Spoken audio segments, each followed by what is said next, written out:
Քեզ նման չես բան ա եղել։ Չէ։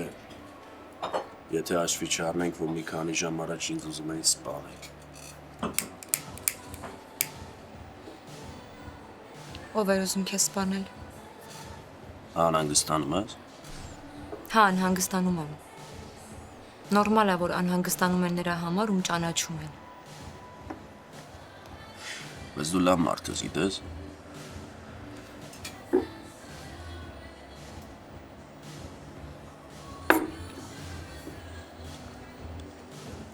Ամուսնանա՞ր հետս։ Ես ինչ հարցեր։ Արսա։ Քո պարս հարցը չունի պարս պատասխան։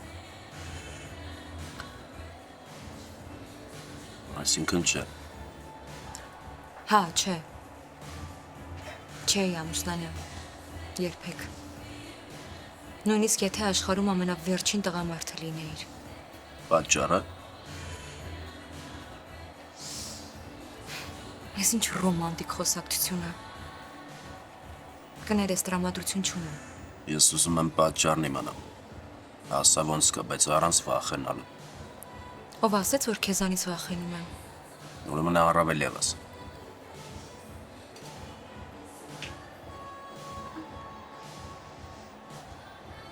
Դու ինձ այնքան ցավ ես պատճառել,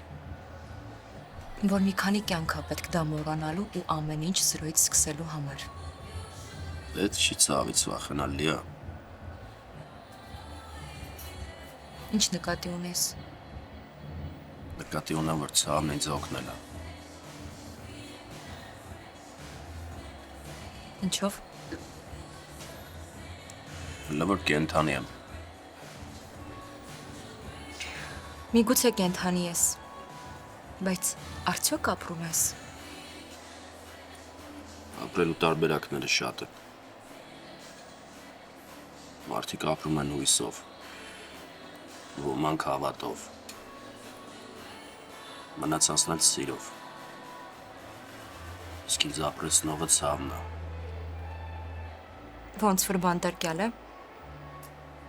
ով որ սովորել է իր շղթաներին ու ազատությունից շատ դա է կարոտում։ Ազատությունն հարաբերական է։ Մարդիկ մտածում են, որ ազատ են,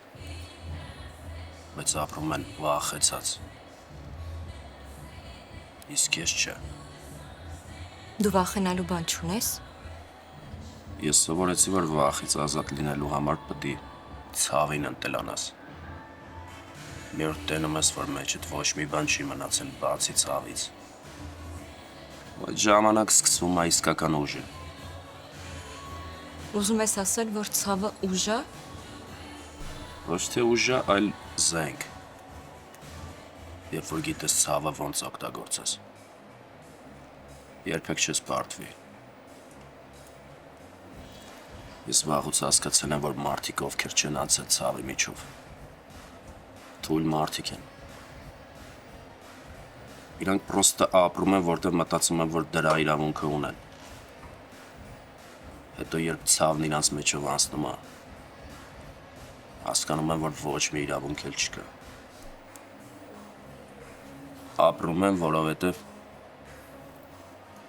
ուժեղ են։ Կամ գոյատևում են, որովհետև թույլ են։ Կարայր հանգիստ փիլիսոփա լինեիր։